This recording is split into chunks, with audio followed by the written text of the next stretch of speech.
Are you looking to take your personal finances to the next level? Well, you're in the right place. Welcome to the Monday Money Tip Podcast, presented by I Was Broke, Now I'm Not, with your host, Joseph Sangle. Well, welcome to the Monday Money Tip Podcast, presented by Fully Funded Life. My name is Joseph Sangle. We are fired up to serve you each and every Monday with some right now relevant information to help you win with your money and live a fully funded life. I'm joined, as always, by my co-host, Megan Hibbard. How are you doing today? Are you fired up? I am good. Yep, fired up.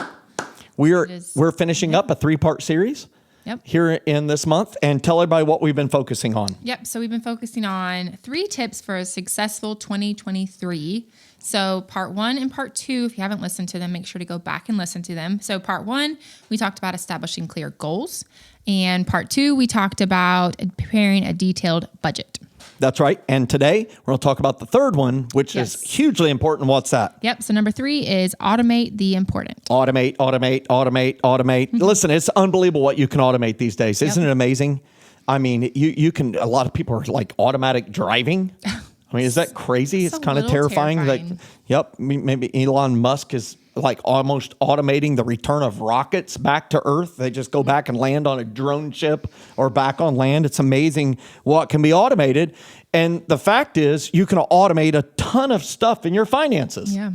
And so we want to encourage all of our listeners to automate the important stuff. You know, I wish I could automate my fitness. I really do. Wouldn't it be awesome? That would be awesome. Automate my diet so I eat right, and that if I'm eating bad calories, they automatically turn into good calories. It's perfect. It just doesn't do that, though. It does not. I don't wake up and at 6 a.m. my body's climbing off a treadmill and I've ran 6 miles and I didn't know it because it just automatically did it. But, and while we're working on that invention, Elon Musk will be out with that next year. We want to help you automate the important stuff financially. You can automate so much of this stuff. So let's talk about different things we want to encourage everybody to automate so they can have the most successful possible 2023. All right. So you can automate bill payments. Yes. Now, bill payments. Like what type of bill payments? So maybe your utilities. Yeah, your power bill, gas bill, car payment. If you have one, we hope you don't. We'll help you get it paid off. But if you do, you can automate it. Credit card payments. Yeah. I think a lot of your payments. I mean, you can automate them all. I mean, even if the lender that you owe does not accept automatic payments, like they don't have that on their website, like you owe a person, you can set them up out of your bank account to be sent automatically. And that's really important. Automating bill payments, one of the reasons why so many people are reticent to do that, they don't want to do that, is because they're struggling financially and they have no money. They have no margin. And as a result, listen, if you're listening to this podcast and you're struggling, you have no margin, I understand the feelings. You feel like, no way, I'm not going to do that. Yeah. But that's why we say set goals. That's why we talked about it as the first part of this series. But the second rung of the ladder is to build margin, to have a month's worth of money in savings. Because if you have a month's worth of money just sitting there, then you don't care what day they draft your account. And so automate the important. You got to automate these things. You can automate bill payments. That makes sure you're never late. And if they're debt payments, that only helps your credit score. If you miss a payment, you can just count on that credit score going down, down, down. And some things we want going down, like your debt. But some things we want going up, like your credit. Okay, what else can we automate? All right, so another thing would be your investments. Your investments. Investments for what? Your investments. So maybe your retirement. Yes. You can invest. Automate if you are putting money into other investments. So maybe a simple IRA you're putting money into. So that's a retirement account. You could invest for your kid's college. Yep, so 529. So we do that each month for Logan's. For his college. We need to set up the twins. That's great. That every month just goes out. So that's a little side note to you. Got to set up the twins. Okay, I'm going to make the first investment in your twins' accounts. So see me after this. Okay. It's going to be not a large amount of money, but I'm going to help it get started. It'll be great because that's my passion. And so investments is really important and you can automate them. Yeah. Many people have already done that. In fact, I want you, unless you're driving and you can't do this, I want you to reach around and give yourself a big pat on the back.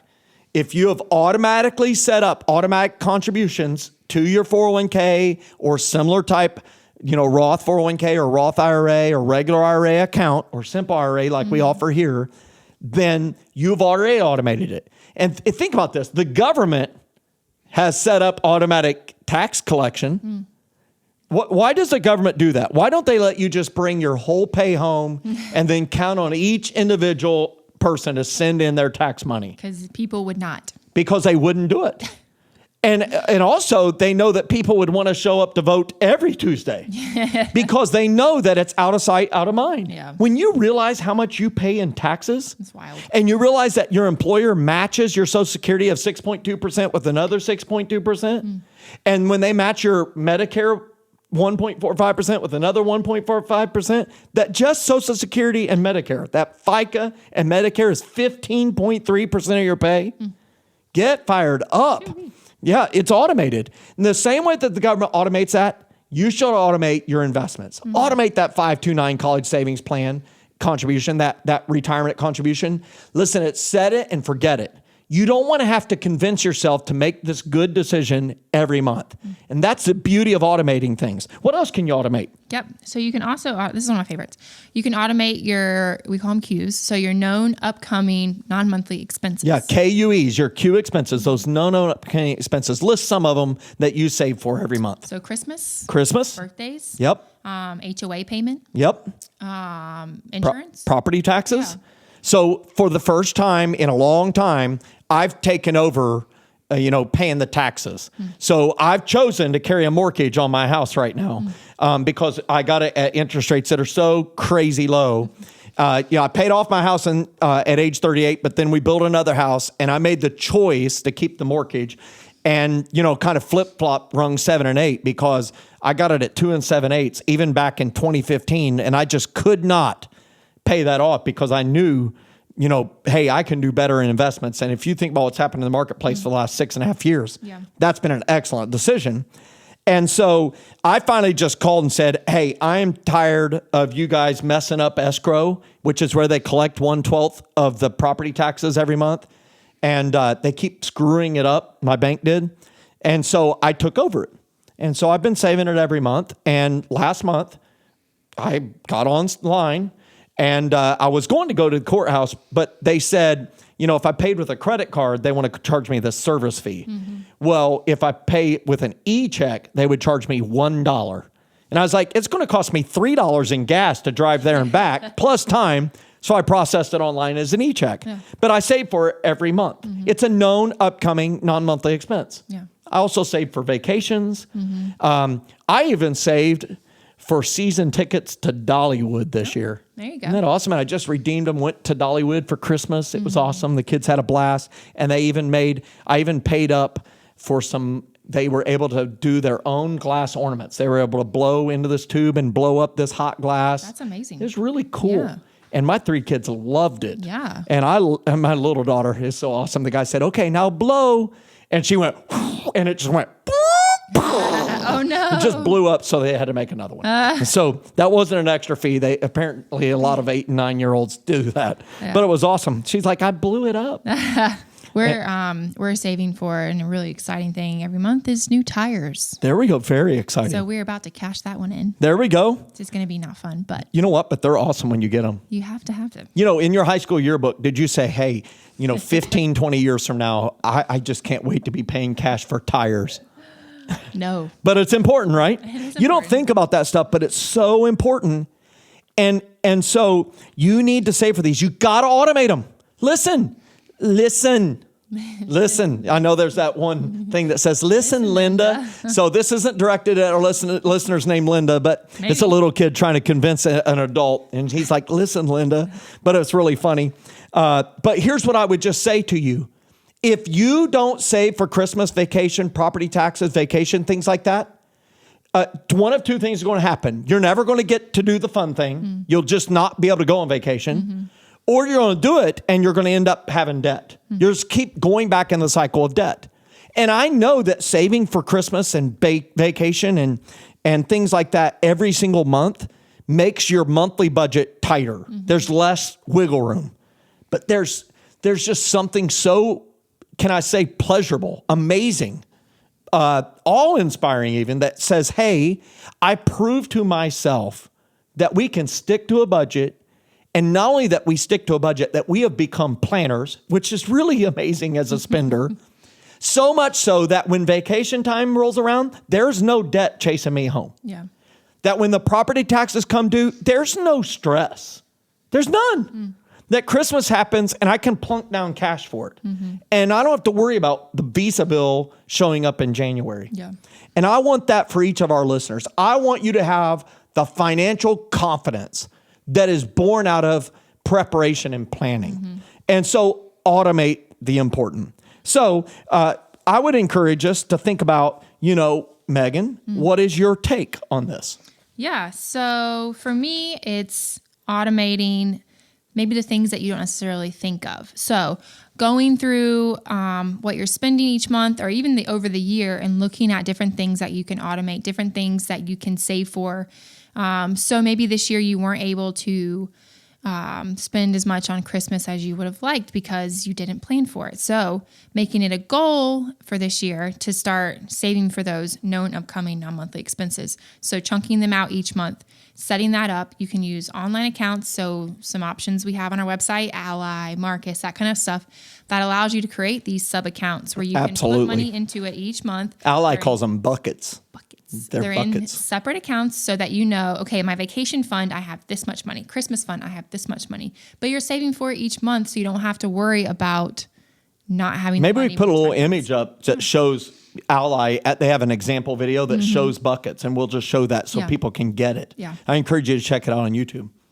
That's a great take. Thank you. Well, what is the Sangle angle? The Sangle angle is this. And thanks for asking. You're welcome. The Sangle angle is yes and amen to everything Megan just said. Number one, I'm serious. After you save for those known upcoming expenses, having those bank accounts is super important. But what I would tell you is I'm going to speak to two Sangle angles. The first group of you that I want to talk to is those of you who do not have margin. So you're freaked out about automating anything. I want you to set a goal that by the end of February, you will have rung number 2 completed. And how do you do that? Well, are you getting a tax refund? Put it in savings. Can you sell something? Put it in savings. Can you work overtime? Put it in savings.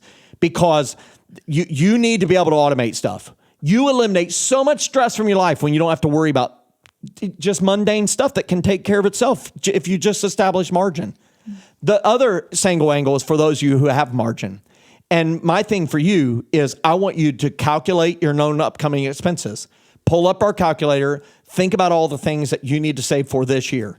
If you have a bigger thing that you're looking for 2-3 years from now, like replacing a car, set the chunk of money that you want to save this year for the car and set up those buckets. Like Megan said, you'll be so glad you did. Set it and forget it. One of the greatest tools that has ever been invented with money over the last 30 years. Hey, we're so grateful that you joined us again for the Monday Money Tip podcast, closing out this series of having a successful 2023. Hey, we're right here just early on in January still. Hey, take these to heart. Employ them in your life. And more than anything, we do encourage you to check out Fully Funded Life. We would love to be your coach, your mentor, your educator, and your biggest cheerleader to help you win with your money and live a fully funded life. Have a great week, everybody. Thanks so much for listening to this episode of the Monday Money Tip Podcast, presented by I Was Broke, Now I'm Not. If you enjoyed today's episode, please leave a review and subscribe. And for more great content and to stay up to date, visit iwbnin.com. We'll catch you next time.